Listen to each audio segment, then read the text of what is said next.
We are back. Our final panel is on voluntourism, and most importantly, how to do it right. This is a topic close to my heart, as I was a volunteer in Kenya during my university days. Now, it might be hard to imagine me doing construction work, but I did, not very well. But the school that I helped build is actually still standing. That experience had a huge impact on me and helped shape the work that I do today.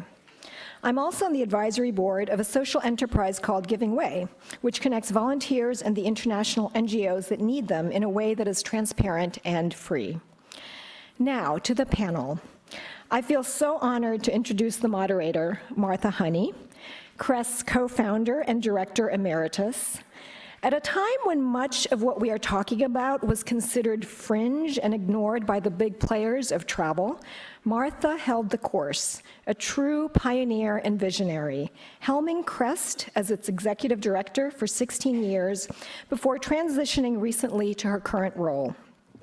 Over the last 2 decades, she has written and lectured widely on topics ranging from ecotourism to certification issues.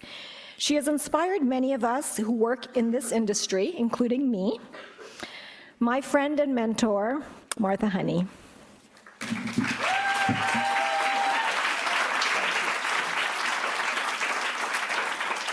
Thank you all. Thank you. It is really wonderful to be here with all of you, and I appreciate all the kind words that have been said. So yes, this is the final panel, and I would like the panelists to come up. As Nori said, this panel is going to focus on a final topic of impact tourism, which is voluntourism and in-kind or material donations. Both of these have been growing rapidly as the tourism companies and travelers have sought to respond to hurricanes and other natural disasters, as well as to economic inequities and social injustices. Voluntourism, for instance, is estimated to be more than a $173 billion industry. And 84% of millennials say that they would travel abroad to participate in volunteer activities.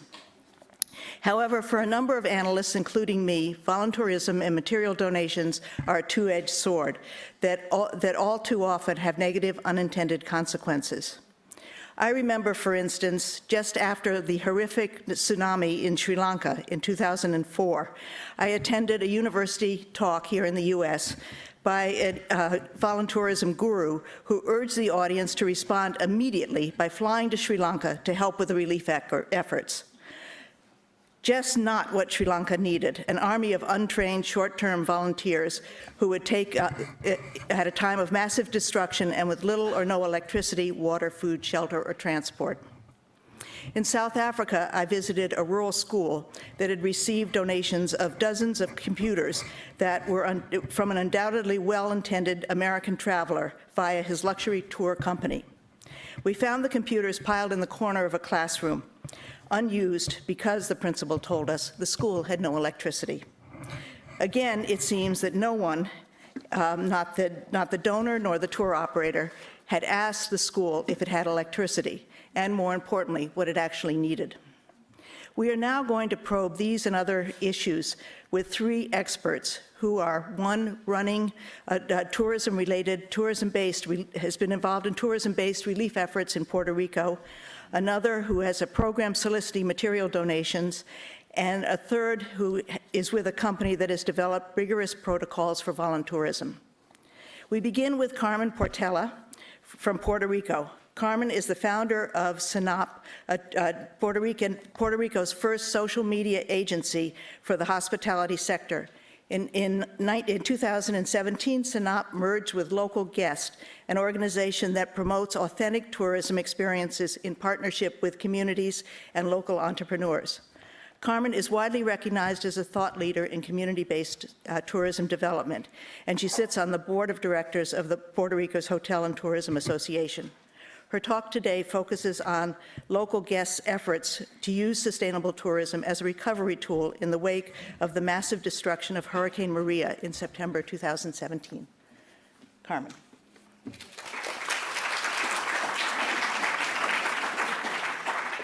Thank you, Marta. It's a pleasure to be here and with such other like-minded professionals. Usually it's not that way for me in the industry, so I appreciate moments like this, and just gives me hope that the change that needs to happen. My name is Cameron Portela, as Marta mentioned. I'm the co-founder of Local Guests, a women-powered sustainable tourism organization and travel company. What we do is that we co-create experiences with local entrepreneurs and communities in order to create a more sustainable ecosystem in Puerto Rico and the Caribbean, all via fair trade. Más pegadito. Better now? Okay. So, as most of you recall, 2 years ago, by September 2017, Hurricane Maria hit Puerto Rico. It was recorded like the worst natural disaster in our history. At the moment this natural disaster happened, the island was suffering a 12-year economic recession. We not only faced lack of basic needs, our infrastructure, electricity was weak, but also there was a lack of economic development, new opportunities, all on the verge of a hurricane. The toll that the hurricane took on the communities led to over 130,000 residents leaving the island in literally a mass exodus. 5 days after Hurricane Maria, myself and other members from Local Guests regrouped and visited the communities that we were working with, co-creating a tourism product. We were doing this for a year and a half. We launched Local Guests a month before the Hurricane Maria. We had 12 projects running. Our background in sustainable tourism, community-based tourism, and community organization provide us the tools to help our community leaders in a more effective and rapid manner. Within the first month, with 10 to 20 local volunteers, for instance, we served more than 1,400 meals to hard-hit communities. Friends, family, colleagues, and the diaspora helped us to continue our efforts with monetary donations. I'm not an expert on volunteerism. Volunteerism happened to us. It was a method of survival for some of our communities. So in the process of building this, we built this together with them. We work with partners like Paellas y Algo Más, Chefs of Puerto Rico, and World Central Kitchen, which facilitating kitchens and the knowledge needed for meal preparations. Local Guests basically became a relief organization for 6 months. We distributed food, supplies, even roof houses. After that, when we continue our work with sustainable tourism development. We currently have more than 20 projects running on the island that any traveler can support, volunteering or not. You can come and enjoy and be part of our community service opportunities. With the help of community organizers, we established service-oriented volunteer programs through various communities on the island. These are some of the stories of growth and hope through community resiliency. Video.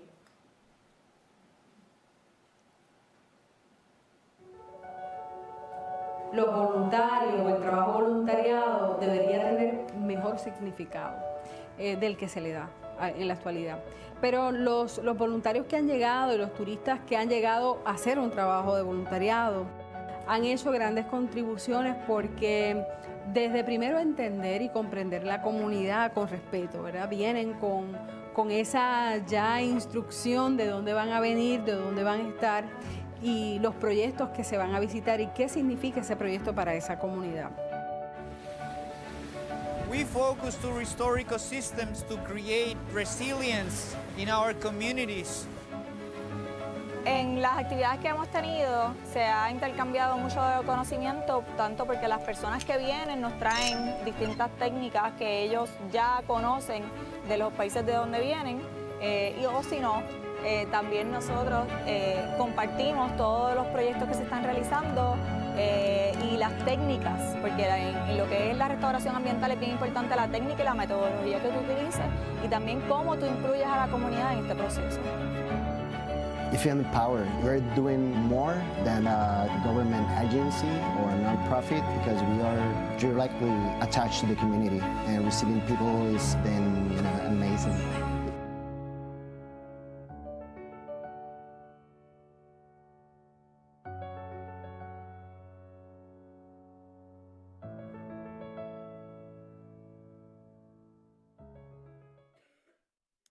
stories that you heard, the first one was from Loíza, a resilient beach town rooted in our Afro-Caribbean heritage. CRES, an environmental group that is supporting reforestation efforts in urban spaces, and in the beautiful municipality of Caguas, a rural community with an agroecological garden forging a path toward education.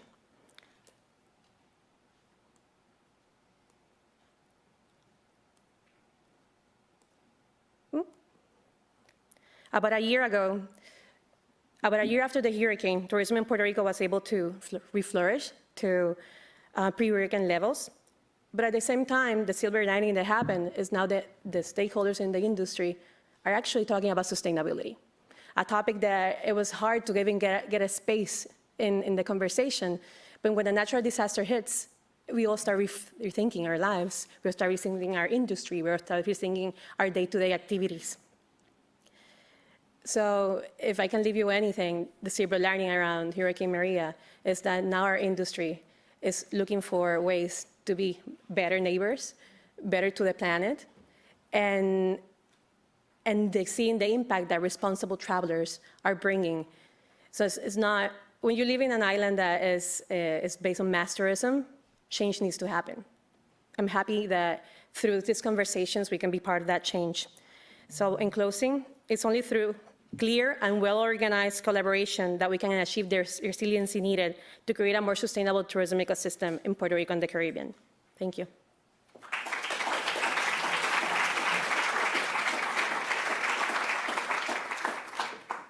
Thank you, Carmen. Our next speaker is Rebecca Rothney, who is founder in 2009 of Pack for a Purpose, which assists travelers in bringing, as part of their luggage, material donations that have been requested by local community projects. Pack for a Purpose helps to avoid inappropriate and unwanted gifts and offers an easy and impactful way for visitors to contribute to projects in the destinations they visit. In 2014, Rebecca was honored as the National Geographic Traveler of the Year. Today, she is going to share with us more details of the philosophy, functioning, and impact of Pack for a Purpose. Rebecca?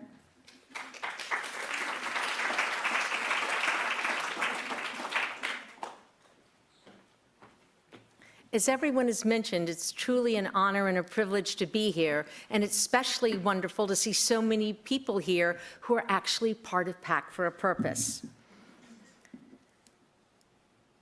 Pack for a Purpose, abbreviated PFAP, is a website that provides travelers with community-curated lists of supplies requested by over 450 community projects in over 60 countries around the world. Our mission is to positively impact communities around the world by assisting travelers who want to take meaningful contributions to the destinations they visit. When I founded PFAP, I believed that text was found in a book, that blackberries belonged in a cobbler, and I would only spread sheets on a bed. Clearly, I needed help. In the last 10 years, the amazing and talented volunteers who make up our all-volunteer nonprofit have worked and donated more than 31,000 hours of their time to grow Pack for a Purpose and maintain our commitment as an effective website. We believe you can always be betterer. My mother believed and taught me that when you receive someone's hospitality, it is appropriate and gracious to express your gratitude with a gift. It is important that the gift be useful to the host. That was my inspiration for founding Pack for a Purpose. Everything starts with community. The idea was to make sure travelers would bring meaningful donations that had been requested by community projects in our network, instead of guessing what the community would need. To be a participant on our website, businesses must agree to our criteria. These criteria maximize travelers' awareness of the program, promote transparency, and optimize the opportunity for our participants to receive supplies. I hope all of you who are interested will go to our website, and for more detailed information about the requirements, check on Step 2. These requirements are monitored for compliance. Participants who do not comply are notified and removed from our website. We always follow up with any traveler's concerns. Pack for a Purpose posts lists of supplies requested by community projects sent to us by our participating companies. The lists are updated as needed. Urgent requests are marked by an asterisk and are changed whenever we are informed to do so. If participants want to provide a buy local option for travelers, that information is placed on their page. If participating companies have their own foundations, the money that is saved when travelers take requested supplies can then be repurposed for things that cannot go in a traveler's luggage. Participating companies must already have their projects that they support clearly listed on their own website. We do a link check every month to ensure that the projects they support and their affiliation with us is up on their website and links through to ours. We require all of our participants to report back to us 3 times a year to confirm the weight of the supplies they have received during that time period. This is how we track our success. Under our How to Participate drop-down, we also have instructions for travelers. For in-depth information, these include our core values, a detailed How to Pack page promoting best practices, and an FAQ. We closely monitor social media to keep track of when our participating companies post stories about receiving supplies. Pack for a Purpose also publishes stories from travelers and communities about the program's positive impacts on our website. Expressing gratitude to people for their hospitality is universal. We have been successful because everyone can participate. Travelers have come from 6 continents and include both children and adults. Participating is simple and easy. We ask people to save a small amount of space in their luggage to take requested supplies. A stethoscope takes up little space, weighs less than a kilo, but can actually touch 10,000 hearts. We have found that when asked to do, these slides are representative of our outreach and impact.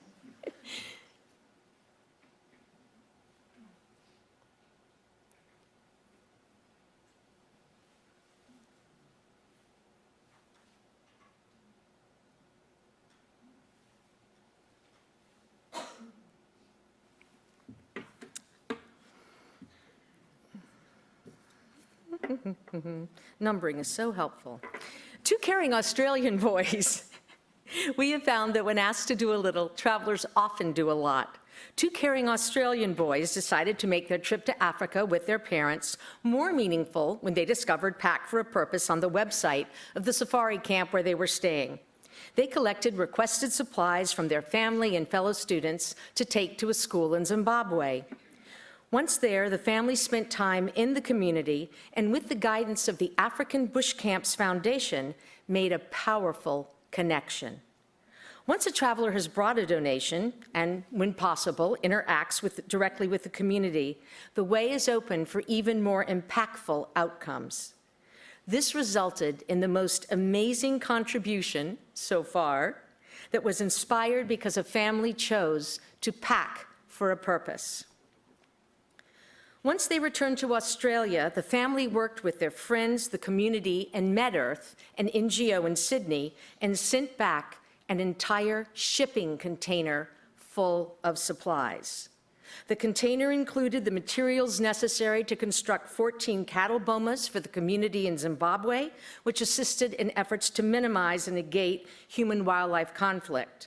MedEarth supplied medical equipment for the clinic in the Mola community. In addition, Cody and Owen collected over 300 pair of shoes and raised funds to cover the cost of shipping the container. Inspired by the Kruger family, MedEarth sent a second shipping container of supplies to Zambia for a health clinic there, which was a project supported by the community and the African Bush Camps Foundation. The supplies arrived in Zimbabwe and Zambia this past April and are now being used by the community. Graciousness and gratitude are universal, and while expressed in different forms from culture to culture, are understood by everyone. Everyone can choose to be kind and to consider the needs of others. This belief is at the core of Pack for a Purpose. After almost 10 successful years, our goals for the next decades are to increase the number of Pack for a Purpose travelers, the number of community projects on our website, and to build capacity so we can be a truly sustainable organization. Thank you.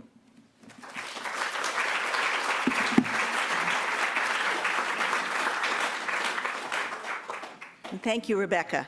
So our final panelist is Claire Bennett, who is co-founder of learningservice.info, an online portal for potential international volunteers. She is also manager of Pepi Tourism, a responsible tourism organization based in Cambodia and Nepal. In addition, Claire is co-author of a recently released book, Learning Service, The Essential Guide to Volunteering Abroad. This deeply insightful book has been hailed by Noam Chomsky as a manifesto for doing good well. Claire has traveled from Kathmandu to come here to share with us her volunteerism principles and practices that guide both Learning Service and Pepi Tours. Welcome.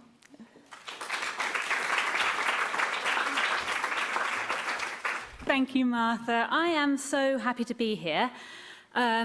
So this is the last panel presentation on such a full and stimulating day. I was a little bit worried that people wouldn't be awake by this time, so I actually asked them to turn the air conditioning down to sub-zero again, if that's all right with you. I didn't.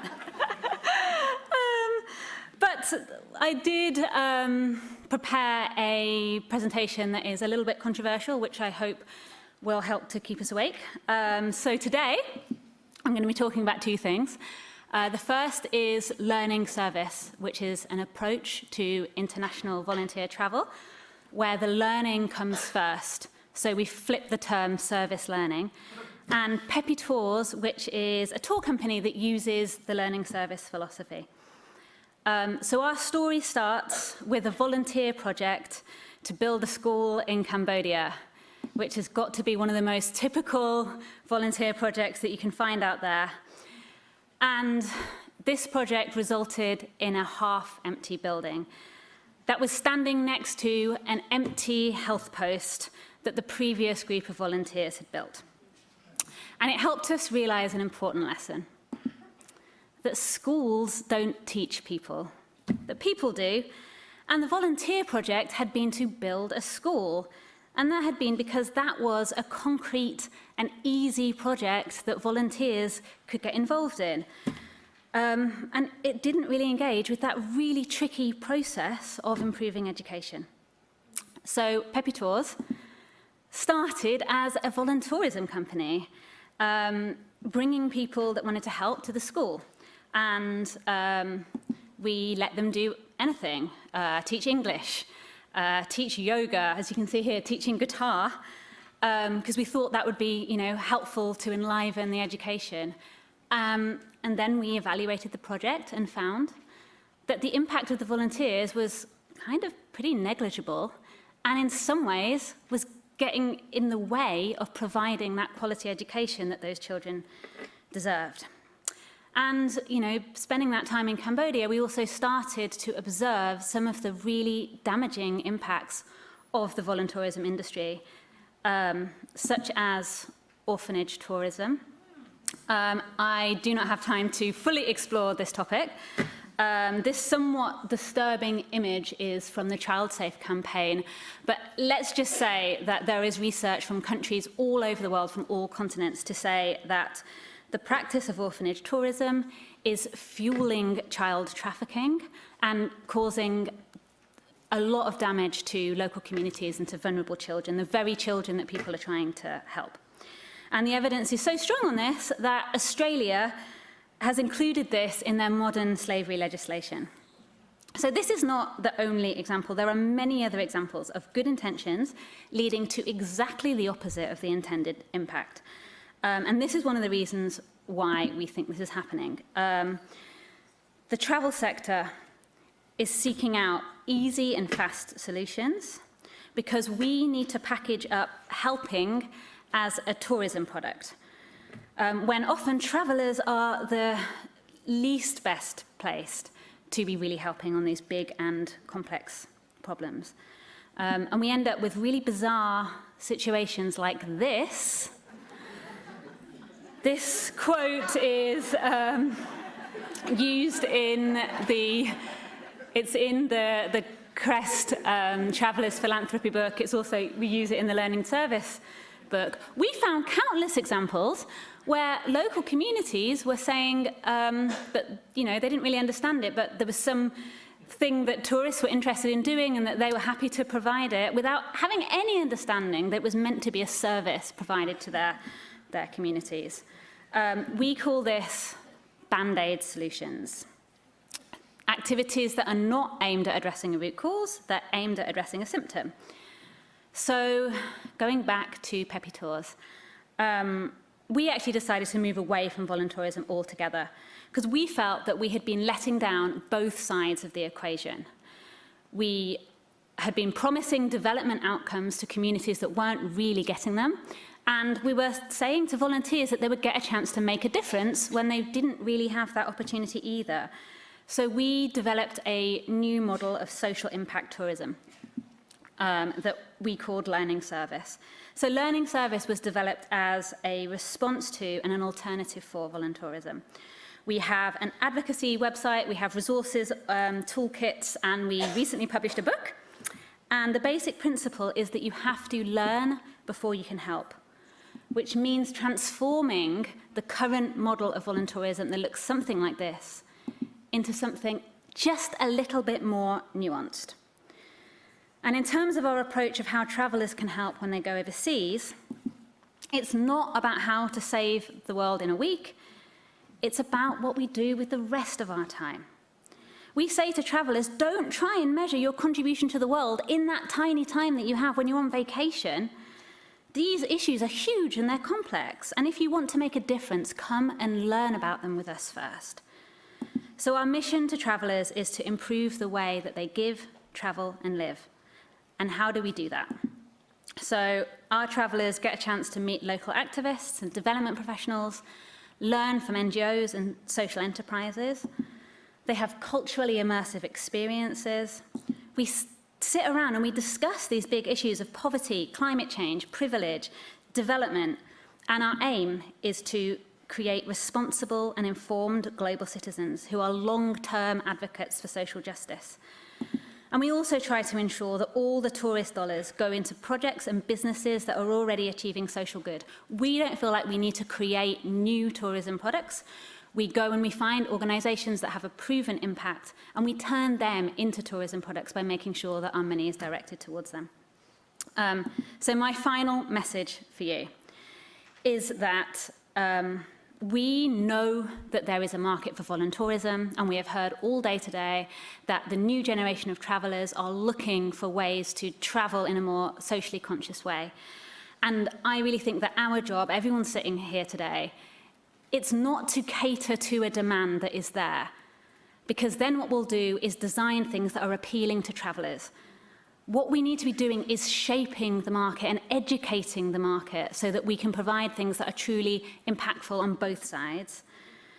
So all of these stories are, and a lot more learnings and guidance are in the book, Learning Service, The Essential Guides to Volunteering Abroad.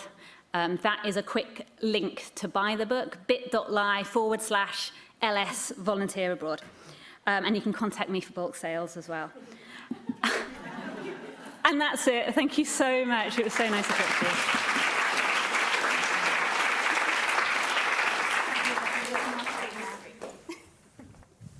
Thank you all. That was terrific. I think what we're going to try to do now is I have a question for each panelist. We'll go down, I'll ask them, and if others want to comment on it, fine. One common question, and then we'll open it up. So Carmen, let's start with you.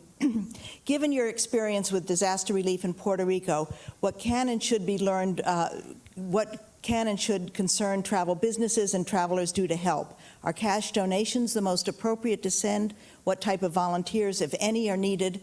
And when can and should tourists consider returning to a destination for a vacation in an effort to help the economy recover? Well, what I first will say is that we didn't receive volunteers for like a year.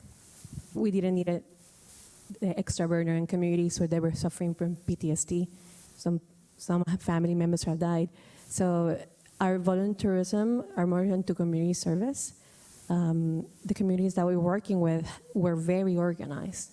They were activists, they're community leaders that knew exactly what their projects were for the future. A hurricane just came and delayed the process.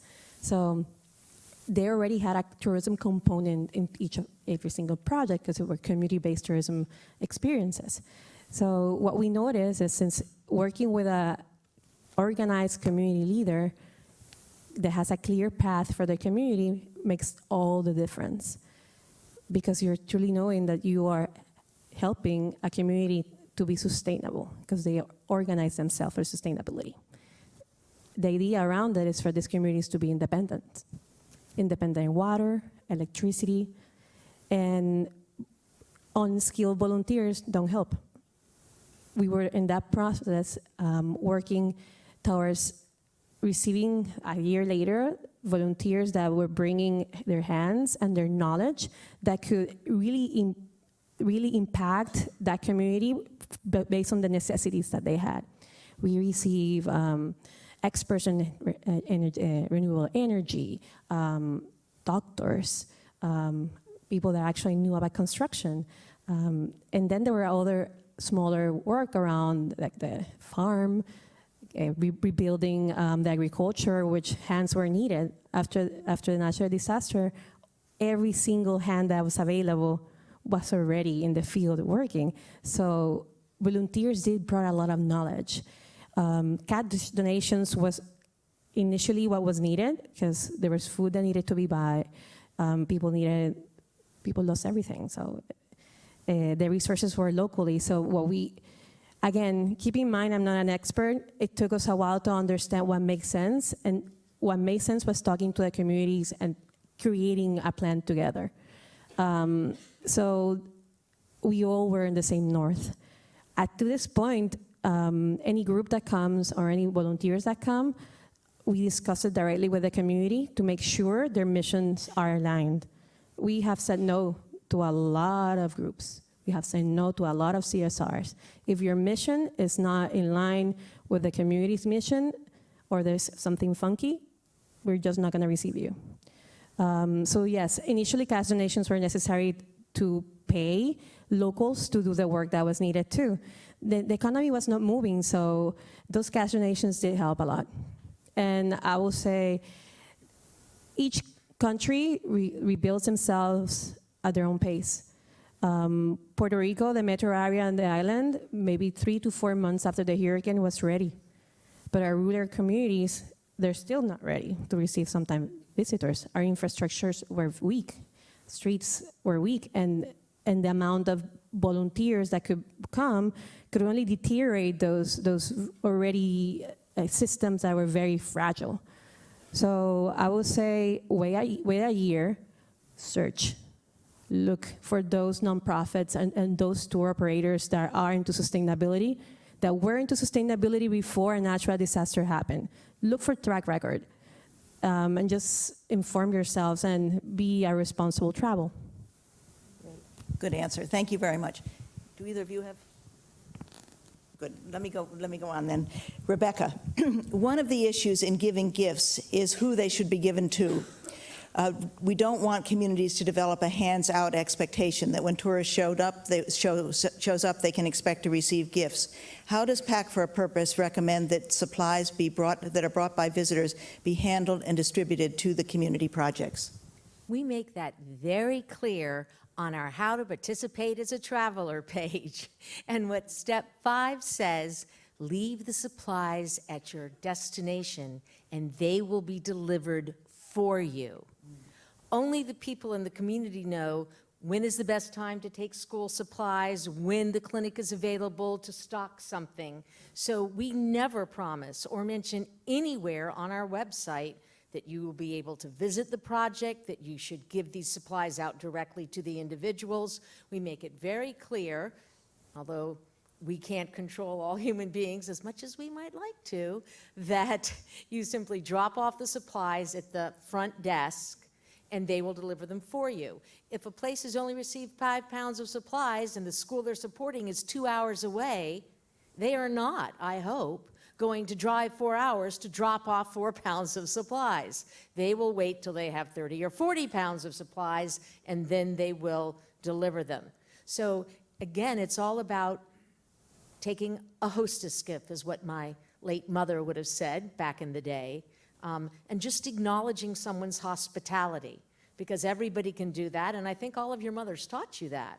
So, but you have to do it in a way that's meaningful and appropriate for that community, and that's critical, and I think everyone here has mentioned over and over again, it starts with the source, and that's the specific community. So it's the community together with the tourism, in most cases, the lodge or the hotel that you're working with on the ground that actually does the delivery of the supplies to the community. Absolutely. So the tour operator or the accommodation, which could be the Ritz-Carlton Istanbul or Jolly Boy Backpackers in Zambia, take the supplies, and because they work with these projects already, when it's appropriate, they deliver the supplies and hold them accountable. We hold our participants accountable for weighing the supplies and then sending us that, because that's an easy metric. No one's going to write down 500 pencils, 85 boxes of crayons. That's just too time-consuming. So we use weight, even though obviously a stethoscope might be more impactful than 10 boxes of crayons, even though they might weigh more. Great, thank you. So, and Claire, Peppy Tours is applying the learning service model through which volunteers learn first about the destination and development issues and challenges. What, in your view, are 3 things that should be off limits that voluntourism programs should not do? Thanks, Martha. I mean, we sort of abide by some really simple rules, to be honest. The first thing is that, like, basically anything that you are not qualified to do at home, there is no reason to think that you're suddenly qualified to do that in a place where you don't speak the language or know the cultural context. It's actually much harder. So that includes volunteering with vulnerable children. We're not just talking about orphanage. I mean, any short-term interaction with vulnerable children is not going to be good or healthy for them. Although it doesn't seem like I should need to say this, not practicing medical procedures, even if you're a medical student, you're still not qualified to do it. And it is amazing, you know, how many organizations out there will actually support you to go and practice medicine even if you are not medically qualified. And basically anything where you might be kind of managing a project or where you're making decisions as a volunteer about what a need is or what the solution should be. Those things really should be done by local people who are long-term on the ground and that understand the issues. And all of this is not to say that it is not completely legitimate to want to volunteer in order to gain experience. That's also totally fine. It's just about the way that you do it. So if you know that you don't have skills and qualifications in a certain area, then you can just be sure that you are assisting or supporting a project that is bigger than you with local professionals. We often compare it to, you know, if you are you want to intern in a law office. They're not going to send you out into the court to like fight the court case, you know, but they will allow you to be in the office, to, you know, do some photocopying and to learn and have an immersive experience about what it is like to be a lawyer so that you may go on to do it in the future. Thank you very much. So we're getting short of time, and I'm sure there are some questions in the audience, so why don't we open it up now? Yes, up there.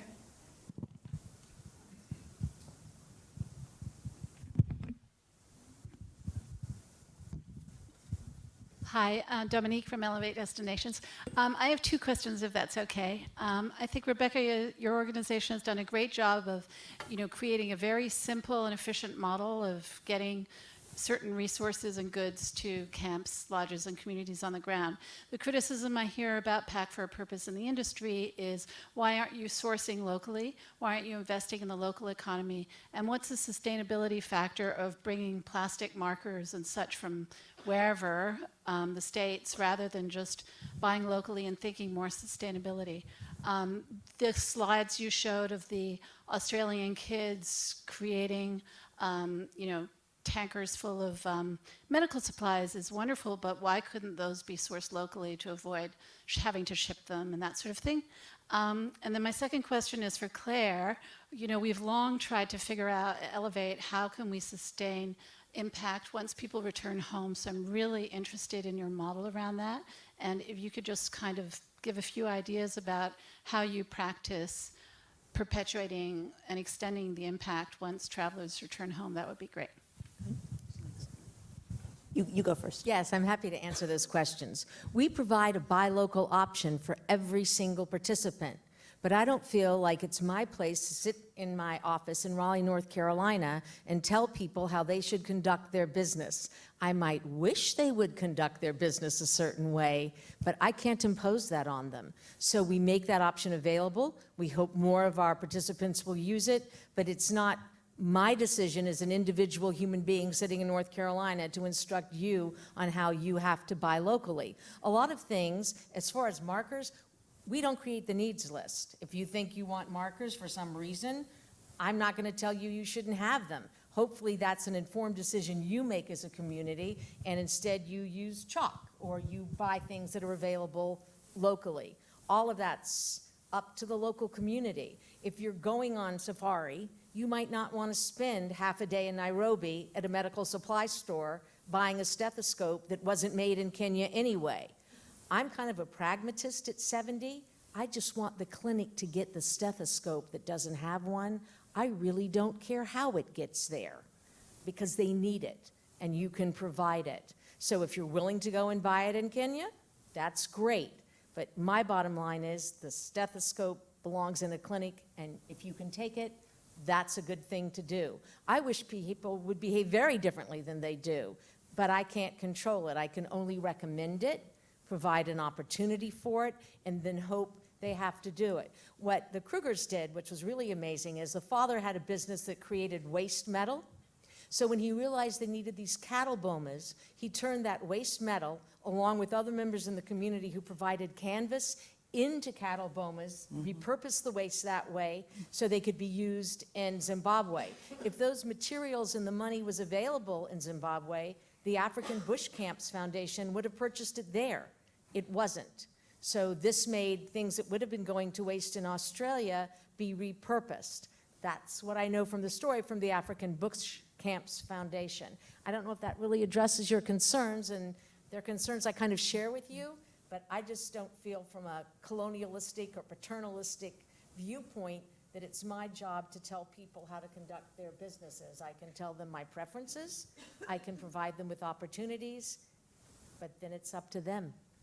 But just to follow up a little bit, as I'm sure you're well aware, there have been problems with an influx of, for instance, used clothing, books, and so on, which have actually helped to kill off local industries. And I think that this is one of the issues. And I'm wondering if Pack for a Purpose, and maybe you already do this, but can indicate next to supplies that are needed, which ones are actually could be bought locally, and then if people wanted, they could instead give cash to buy those supplies. Not that they would physically have to buy them, but give it to the NGO to buy. We're happy to do that, but again, we have to be told to do that, because I don't know. If you tell me these can be buy locally, or we need books in the Khmer language, and these are the kind of books, then we're happy to provide that. Speak into the mic, sorry. We're an informational website. We can only provide the information that's provided to us. We do everything we can to get our participants to be sure that the supplies are updated, the needs lists are updated, that they do the things they're supposed to do, and if they don't, they're gone. But that would be great. I think that would be wonderful if people would do that, and so we do provide that opportunity. They have to take advantage of it. All right, I'm seeing that our time's up, but just really quickly to address this on how to integrate these kind of amazing travel experiences into activism and people's future lives. Firstly, the final section of the Learning Service book is all about this. But what we do on our travel experiences is really try to ensure that when we are with participants, that we are really analysing problems and trying to understand the root causes of them and understand how interconnected this is with so many of the choices that we make back at home. So, you know, the daily lifestyle choices that we make, the kind of things we campaign on, the career choices that we make, and get travellers to understand that while they're with us so that they can make concrete commitments while they're travelling in order to kind of go back and reintegrate into their future life. And then we have a whole program to follow up with them and to check in about how they're doing, because we really believe that the biggest impact that travellers are going to make is going to be when they go back home, not anything that they can do, no matter how long they stay, if they're on a short-term trip overseas. Thank you. Yes. I'm just for clear. I'm just so shocked about the picture of the children. What is that? They're in a box? Yeah. I mean, it is staged. It's part of a campaign. It's called the Children Are Not Tourist Attractions campaign. And the idea is that there are so many tourism products that are about going to schools, going to slums, going to orphanages, because it feels nice to go and interact with children, and you can package it up as, you know, you're doing something good. And it is causing damage in destinations in, you know, all the continents, basically. And there's research to prove this. So this is a campaign called Child Safe that is trying to get more awareness about how the tourism industry can be contributing to damage and trying to get people to not participate in these activities. Other question? Anything from? Time's up. Oh, we can't do any more? Thank you all very much. Thank you. Stay with the microphone. What? Oh, I'm sorry. We do have a question from our live stream audience via Twitter. And the question is, how do you address the idea that there is room for volunteers who are not skilled to volunteer at their destination? For example, beach cleanups, planting a tree, things like that. Well, I can answer this again. I'll really, really briefly. I mean, I think that is also a really valid way to volunteer. When you're looking at volunteer opportunities, one thing to assess is power dynamics, how a lot of volunteering is set up so that you're teaching something or building something or giving something, where, you know, maybe unintentionally you're coming in as a sort of superior, offering things to people, whereas something like a beach cleanup, you're really coming in, you know, at the bottom level saying, hey, you know what, I don't really know how to help, but I will do my best, you know, in solidarity to do something that is really simple and easy while I'm learning about the root cause of the problem, because obviously the cleanup is going to be addressing the symptom, and what we really want to do is see how can we make sure that waste is not there in the first place. Thank you. Thank you, panelists. Thank you.